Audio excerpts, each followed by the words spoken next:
Hello students of class 11th.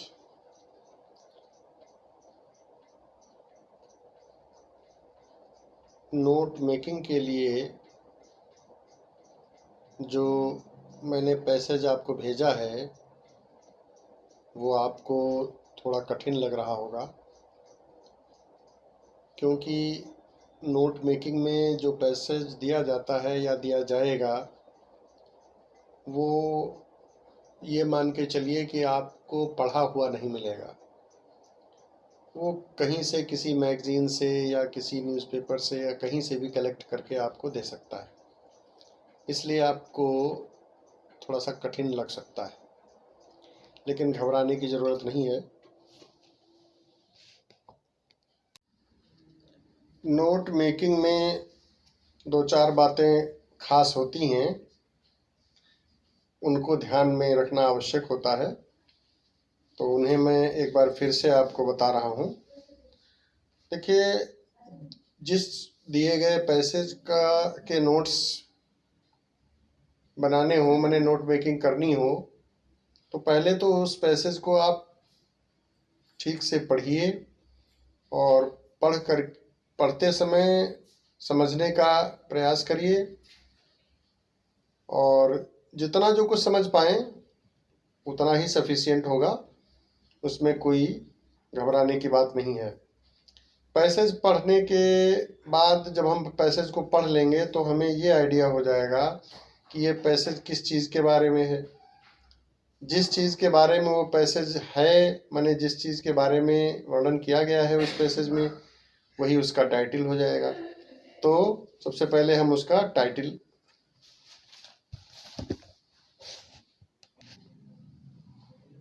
Note making में सबसे पहले टाइटल यानी कि शीर्षक निकालते हैं पैसेज को पढ़ करके, और फिर उसके बाद हम करीब करीब प्रत्येक पैराग्राफ के लिए एक हेडिंग, जैसे मान लो पहला पैराग्राफ हमने पढ़ा तो उसकी हेडिंग बना लेते हैं, और फिर उस हेडिंग के अंतर्गत पहले पैराग्राफ में जो बातें आई हैं उनके लिए सब हेडिंग्स बना देते हैं। इसी तरीके से दूसरा पैराग्राफ जब पढ़ेंगे तो दूसरे पैराग्राफ की हेडिंग बना लेंगे और फिर उसकी सब हेडिंग्स बना देंगे। ऐसे ही तीसरा पैराग्राफ मान लो दिया हुआ है तो थर्ड पैराग्राफ पढ़ करके उसकी हेडिंग निकाल लेंगे और उसकी सब हेडिंग्स बना लेंगे। लेकिन सब हेडिंग्स में हमें ध्यान ये रखना है कि पूरे पूरे सेंटेंसेस नहीं लिखेंगे। पूरे पूरे सेंटेंसेस ना लिख करके हम वर्ड्स या फ्रेजेस के रूप में जो भी पॉइंट्स हैं वो लिखेंगे। इस तरीके से हम करते चले जाते हैं, और उसमें जो कॉमन एब्रीविएशंस हैं, कुछ शब्द, कुछ वर्ड्स ऐसे आ जाते हैं पैसेज में जिनके लिए एब्रीविएशंस का हमें यूज़ करना होता है, तो वो उन शब्दों के लिए हम एब्रीविएशन यूज़ कर लेंगे सब हेडिंग्स में। और फिर लास्ट में उसका टाइटल लास्ट में उसका सब्सटेंस लिख देंगे। सब्सटेंस यानी कि समरी आप ये मान के चलिए कि अगर लगभग 80 वर्ड्स या 100 वर्ड्स के आसपास दी जाती है, तो जिस हिसाब से दे उसी हिसाब से आपको उस पैसेज की समरी लिख देना है। लेकिन समरी लिखने में हमें यह ध्यान रखना है कि समरी हम सेंटेंसेस में लिखेंगे। जितनी पैसेज की खास खास बातें हैं उनको हम ले लेंगे और बाकी छोड़ देंगे। तो इस तरीके से हम नोट मेकिंग करते हैं। ये एक सरल तरीके से, सरल भाषा में मैंने आपको समझाया है, और आप प्रयास करेंगे, प्रैक्टिस करेंगे तो सीख जाएंगे धीरे धीरे। तो चलिए, जो पैसेज हमने दिया है उसको मैं आपको समझाने का प्रयास करता हूँ। हिंदी में भी बता दूंगा ताकि आपको दिक्कत ना हो।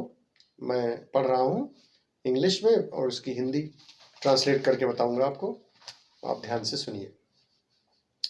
More than a century ago, some countries had no proper police force. एक शताब्दी से भी पहले कुछ देश कोई उचित पुलिस बल नहीं रखते थे। Local leaders devised their own method of ensuring that their orders were carried out and fulfilled. स्थानीय नेताओं ने यह सुनिश्चित करने की अपनी विधि तैयार की कि उनके आदेशों का पालन किया जाए और उन्हें पूर्ण किया जाए। The offender was not given a second chance to repeat his mistake, for he was either killed or hunted out of district. अपराधी को अपनी गलती दोहराने का दूसरा मौका नहीं दिया जाता था, क्योंकि उसे या तो मार डाला जाता था या जिले के बाहर खदेड़ दिया जाता था। In England, the modern police force grew largely from an unofficial body gathered together by a London magistrate. England में आधुनिक पुलिस बल बड़े पैमाने पर एक अनौपचारिक निकाय से विकसित हुआ था, जिसे लंदन के एक मजिस्ट्रेट ने निर्मित किया था या संगठित किया था। He found that it was practically impossible to apprehend any of the criminals in his area unless he deployed some men secretly to detect and hunt the culprits. उसने पाया कि उसे अपने क्षेत्र में किसी भी अपराधी को गिरफ्तार कर पाना व्यावहारिक रूप से संभव नहीं था, जब तक कि वह गुप्त रूप से कुछ व्यक्तियों को दोषियों का पता लगाने और उन्हें गिरफ्तार करने के लिए तैनात न करे।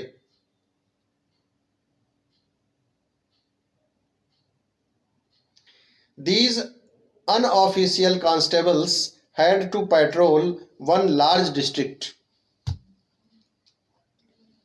इन अनौपचारिक सिपाहियों को एक बड़े क्षेत्र में गश्त लगानी पड़ती थी। पेट्रोल मतलब गश्त लगाना।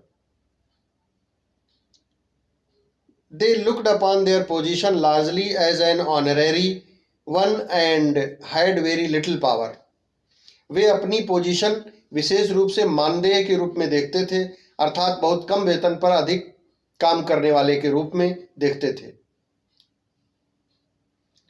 Worse still, they were sometimes corrupt men themselves, for they would conveniently look the other way round in times of trouble, like theft, hooliganism and vandalism.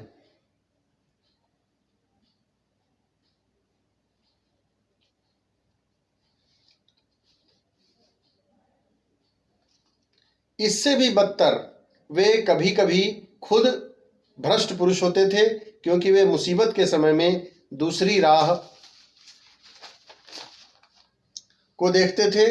दूसरी राह माने पथभ्रष्ट हो जाते थे और वे क्या करते थे, जैसे चोरी, गुंडागर्दी, असभ्यता। Magistrate Fielding enrolled a few men whom he could explicitly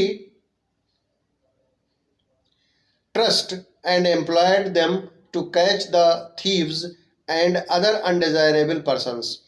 magistrate fielding ने कुछ ऐसे व्यक्तियों का नामांकन किया, अर्थात ऐसे व्यक्तियों की सूची बनाई जिन पर वह अच्छे से विश्वास करता था।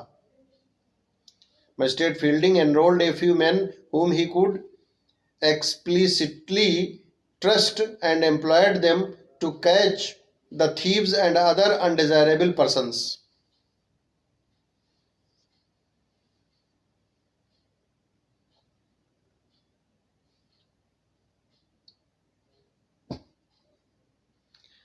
और उन्हें चोरों को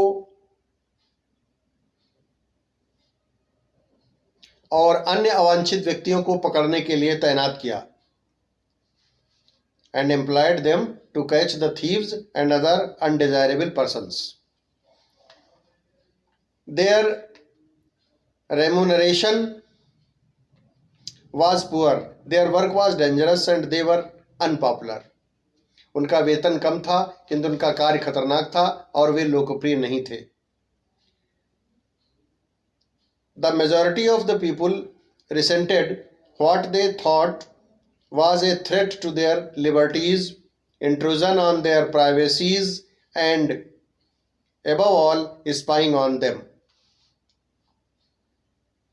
अधिकांश लोग यह सोचकर विरोध करते थे कि यह सब उनकी स्वतंत्रता का हनन था, उनकी गुप्त बातों में घुसपैठ थी और सबसे ज्यादा उनकी जासूसी का कार्य था। They maintained that they should have every right to drink themselves to death with any form of alcohol, as so many of them did. वे कहते थे कि शराब पीना उनका अधिकार था, भले ही उनकी मौत क्यों न हो जाए, जैसा कि उनमें से बहुत से लोग यह करते भी थे। They thought too that they should be allowed to quarrel, to fight and even to kill amongst themselves. वे यह भी सोचते थे कि उन्हें झगड़ा करने की भी अनुमति होनी चाहिए और आपस में एक दूसरे का वध करने या मार डालने की भी अनुमति होनी चाहिए। The situation was made worse by the fact that the penalties for offences were very heavy in those distant days, and a man could be hanged for the theft of some unimportant thing.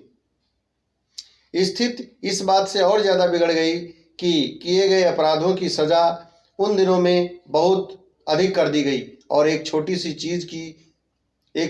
चीज के लिए, माने चोरी के लिए, व्यक्ति को फांसी पर लटकाया जा सकता था। Could be hanged for the theft of some unimportant thing. Arrest by the magistrates men could bring disastrous results. Magistrate के व्यक्तियों के द्वारा की गई गिरफ्तारी के घातक परिणाम हो सकते थे। Contrary to general feeling, the authorities gradually admitted that these early policemen were vitally necessary. सामान्य भावना के विपरीत अधिकारियों ने धीरे धीरे इस बात को स्वीकार किया कि वह शुरुआती पुलिस बल अत्यंत आवश्यक था। After much discussion, argument and persuasion, the government secretly agreed to reimburse the magistrate for the men he employed. काफी वाद विवाद, तर्क वितर्क और मनाने के बाद सरकार मजिस्ट्रेट को पे बैक करने के लिए गुप्त रूप से सहमत हो गई उन व्यक्तियों के लिए जिन्हें वह नियुक्त करता था। For the men he employed. This step was not made public lest it should be thought that the government was planting spies amidst its people. सरकार के इस कदम को पब्लिकली ओपन नहीं किया गया, अर्थात जनता में यह बात उजागर नहीं की गई, इसलिए नहीं उजागर की गई कि कहीं ऐसा न सोचा जाए कि सरकार अपनी प्रजा की जासूसी करवाने का प्रबंध कर रही थी। Eventually, the public came to look upon the police with a more friendly spirit as the benefits became more noticeable. अंत में जनता ने पुलिस को अच्छी नज़र से देखना शुरू किया क्योंकि पुलिस बल के अच्छे नतीजे जनता के सामने आने लगे। At long last, men and women could walk along the streets by day and even by night without fear of robbery and other acts of violence. Hitherto, the people were free to do practically anything, good or bad, irrespective of the possible consequences. आगे चलकर स्त्री पुरुष दिनों में और रातों में भी गलियों में विचरण कर सकते थे बिना किसी चोरी के भय के या बिना किसी हिंसा के भय के। अब तक लोग संभावित परिणामों के बावजूद भी व्यावहारिक रूप से कुछ भी अच्छा या बुरा करने के लिए स्वतंत्र थे।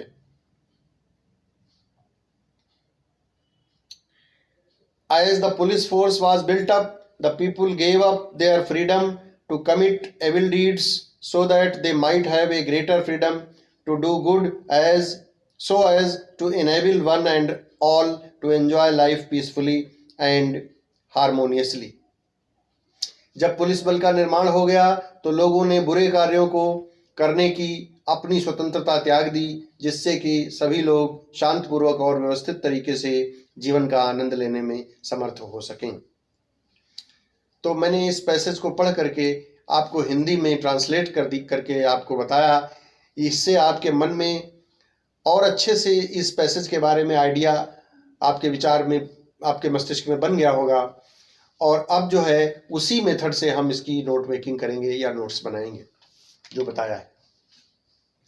तो जैसे अगर हम इस पैसेज के बारे में सोचें तो ये क्या है कि इस पैसेज में इंग्लैंड में पुलिस फोर्स के निर्माण के बारे में बात की गई है। तो हम इसका टाइटल दे सकते हैं, building up of police force in England, या इन यूके भी लिख सकते हो, United kingdom, in UK, United kingdom. तो ये टाइटल लिख देंगे जो आपको मैंने भेजा है पीडीएफ में, आप उसको लिख लेंगे, लेकिन यहाँ पर मैं समझा रहा हूँ, आप समझिए। फिर अब जैसे फर्स्ट पैराग्राफ पढ़ा तो फर्स्ट पैराग्राफ की हेडिंग बन सकती है, भाई पहले प्रॉपर पुलिस फोर्स नहीं हुआ करता था, तो हम इसकी हेडिंग बना लें नो प्रॉपर पुलिस फोर्स, और फिर इसकी सब हेडिंग कर लें जैसे लोकल लीडर्स। सब हेडिंग में लोकल लीडर्स के बारे में, लोकल लीडर्स हेडिंग दे करके उनके बारे में फ्रेज लिख दें, insured law and order. Order जो है उसको एब्रिविएशन के रूप में लिखा गया है, ORDR। फिर ऑफेंडर्स के बारे में बताया गया है, तो ऑफेंडर्स लिख करके ऑफेंडर्स के बारे में, ऑफेंडर्स माने अपराधी लोग जो क्रिमिनल्स होते थे, तो उनको क्या किया जाता था, या तो मार डाला जाता था या खदेड़ दिया जाता था। तो ऑफेंडर्स हेडिंग दे करके आगे लिख देंगे हम किल्ड और हंटेड आउट। फिर ऐसे ही आगे का जो पैराग्राफ है उसके लिए ये इंग्लैंड में पुलिस फोर्स की ग्रोथ के बारे में बताया गया है, तो उसकी हेडिंग बन जाएगी growth of police force in England. फिर उसकी सब हेडिंग में हम क्या करेंगे, शुरू में मतलब जो है किस रूप में पुलिस फोर्स जो है वो शुरुआत में कैसा था, तो इन द बिगिनिंग इसको हेडिंग कर देंगे और उसके बारे में लिख देंगे अनऑफिशियल बॉडी। ये मतलब कोई अथॉराइज्ड बॉडी नहीं होती थी गवर्नमेंट की, इसलिए अनऑफिशियल बॉडी लिख देंगे। ये एक प्रकार से अनौपचारिक निकाय हुआ करता था। फिर इसी तरीके से प्राइवेट मैन डिप्लॉयड, माने प्राइवेट व्यक्तियों को नियुक्त किया जाता था, तैनात किया जाता था, तो प्राइवेट मैन डिप्लॉयड हेडिंग कर देंगे और उसमें फिर आगे लिख देंगे detect and Hunt criminals. Position क्या थी उन लोगों की, ऑनरेरी थे, माने मानदेय पर काम करते थे, तो पोजीशन हेडिंग देकर ऑनरेरी आगे लिख देंगे। माने जो सब हेडिंग्स होती हैं, सब हेडिंग में हम क्या करते हैं, पूरे सेंटेंस नहीं लिखते हैं, उसमें से खास फ्रेज या वर्ड ले लेते हैं, सेलेक्ट कर लेते हैं और लिख देते हैं बस। पावर्स कितने थे, पावर्स के बारे में बताया गया है, पावर्स बहुत लिमिटेड थे, तो पावर्स लिटिल लिख दिया। ऐसे ही और कभी कभी वे खुद करप्ट हो जाते थे, खुद भ्रष्ट हो जाते थे, तो क्या हो जाएगा, देमसेल्व्स करप्ट माने। तो नोट्स जो हम बना रहे हैं, वो नोट मेकिंग जो हम कर रहे हैं, वो एक सिस्टम से चलेंगे, सीरियल से बातें आती जाएं, ताकि उनको देखने पर पूरा आइडिया जो पैसेज है उसका माइंड में बन जाए। फिर मजिस्ट्रेट फील्डिंग्समैन, जो मजिस्ट्रेट फील्डिंग के जो व्यक्ति थे उनके बारे में बताया गया है, तो मजिस्ट्रेट फील्डिंग वाले पैराग्राफ में तो ये मजिस्ट्रेट फील्डिंग्समैन हेडिंग कर दिया, और फिर जो एनरोलमेंट किया गया था उसके बारे में बता दें। एनरोल्ड तो क्या करते थे, कैच थीव्स एंड क्रिमिनल्स। फिर रेमुनरेशन मतलब उनकी पे कैसी थी, बहुत कम थी, पुअर थी, तो रेमुनरेशन जो है, रेमुनरेशन हेडिंग करके आगे पुअर लिख देंगे। माने सांकेतिक भाषा में लिखते हैं उसको, पूरे सेंटेंस नहीं लेते हैं, वर्ड्स और फ्रेजेस में लिखते हैं। वर्क उनका कैसा था, डेंजरस एंड अनपॉपुलर था, तो वर्क हेडिंग करके डेंजरस एंड अनपॉपुलर लिख दिया। पुलिसमैन के बारे में, threat to privacy and liberty. फिर आगे के पैराग्राफ में आगे पढ़ेंगे तो उसमें मिलेगा पीपुल वांटेड फ्रीडम, लोग स्वतंत्रता चाहते थे। फिर ऐसे ही अथॉरिटीज एस्टेब्लिश पुलिस फोर्स,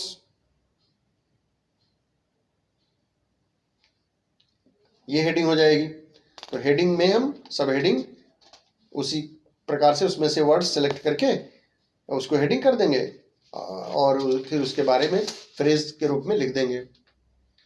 तो इस तरीके से ये अपनी नोट्स मेकिंग हो जाएगी, नोट मेकिंग हो जाएगी। और लास्ट में समरी हेडिंग डाल करके, और समरी माने उसका सब्सटेंस जो है, समरी जो है वो अगर 80 वर्ड्स की कहता है 80 वर्ड्स की, तो 80 के हिसाब से लिख दीजिए सेंटेंसेस, खास खास सेंटेंसेस सेलेक्ट कर लीजिए और उनको लिख दीजिए, लिख लेंगे। और अगर 100 वर्ड्स की कहता है तो 100 वर्ड्स के हिसाब से आप लिख दीजिए। बस इस तरीके से नोट मेकिंग आप कर लेंगे। तो इसका PDF मैंने भेजा है, आपने रजिस्टर में लिख लिया होगा। मैंने आपको इसको समझा भी दिया है, अब आप ठीक से इसको अपने रजिस्टर में लिख लीजिएगा। That's all for today, thank you.